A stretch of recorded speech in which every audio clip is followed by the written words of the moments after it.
Okay, so what I've done here is, well, when you get your scope, if it is in stock configuration, the tube ring that's closest to the focuser end will have just one bolt in it, and it'll have one of those stupid screws on it for just mounting a DSLR. So I got another screw, the same, so you've got a pair of them mounting on the top.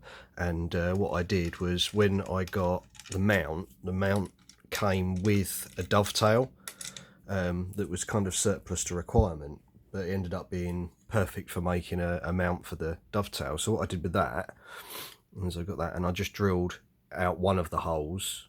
In fact, actually, I think that's as it came. Yeah, that hole's the same as standard, and then I just drilled another one to match it, so it's just fits there nicely in the dovetail. So that just slots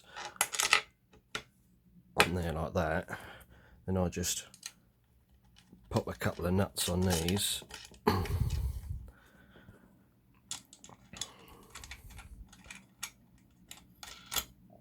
keep a little, just keep one of these in my case here, and then I just give them a little twist. So then that's that sorted. Put that back in there. As for this, I just bought like a cheap dovetail adapter and mounted it, as you can see, with a couple of washers and whatnot. It's not the best way of having it, because if I try and get the camera at the right angle, you might see that it's it might be better this way around. Yeah, you can see there's two lips on the edge of this. They could probably do a taking off, so the whole thing just sits flat on this weird dovetail. That way it would just be a bit better, but in general it works. With the standard scope, I took it out of its regular mount and put it in some cheap SV Bonnie guide scope rings, which seems to work okay. But as I was mentioning before about the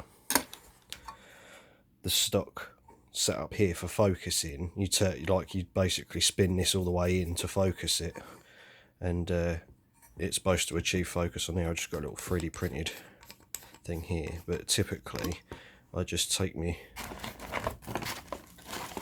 little guide cam, and that just, if I can do this while holding the camera,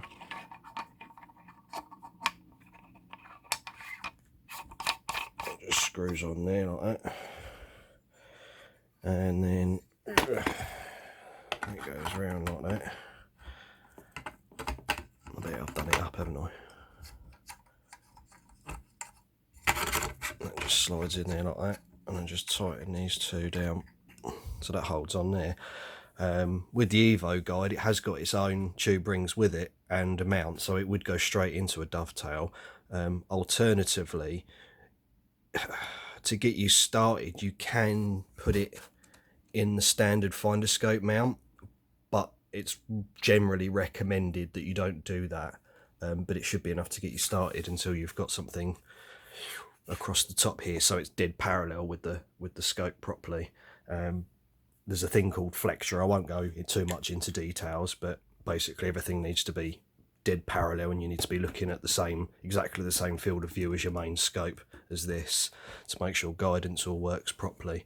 But yeah, it took a bit of thinking, but in general it's pretty simple. Also, with my main scope, I don't use the standard dovetail on that either. Let's pull this out, shall we?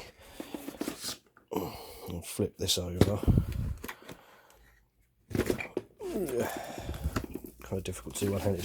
As you can see, I've got a really long dovetail on here. I bought this one separately from FLO, although it's nice because it's still green and matches everything.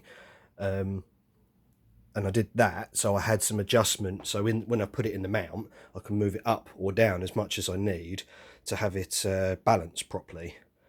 Also, it sort of protects the locking screw here as well, which is quite nice. But yeah, that allows me some movement there. I also had to DIY that, so I had to drill out a hole there and make it so it's properly countersunk. Done all that in the pillar drill. You can't see the other one, it's just down there. And I added just a cheese plate, old photography cheese plate, onto here. Annoyingly, they have a mix between 1/4" UNC 20 bolt holes and bloody M6 bolt holes.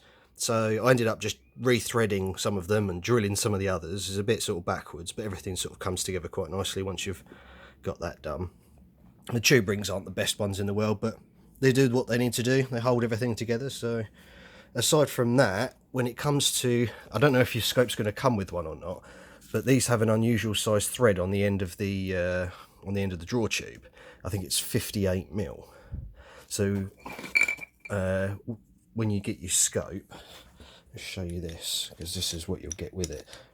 You won't get the green thumb knobs. I just bought some blingy parts, but yeah, that's what screws onto the end normally.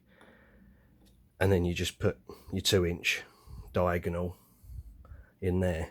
But to add the field flattener, that screws on separately.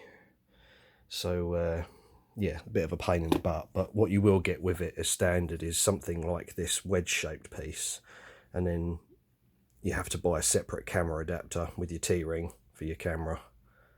Or to be honest, actually, if you're going with a CCD or a CMOS cooled camera or whatever, there'll be a 2-inch fit anyway, so that should actually just go straight into your standard ring hole. But you will want the field flattener regardless, because all little refractors need a field flattener.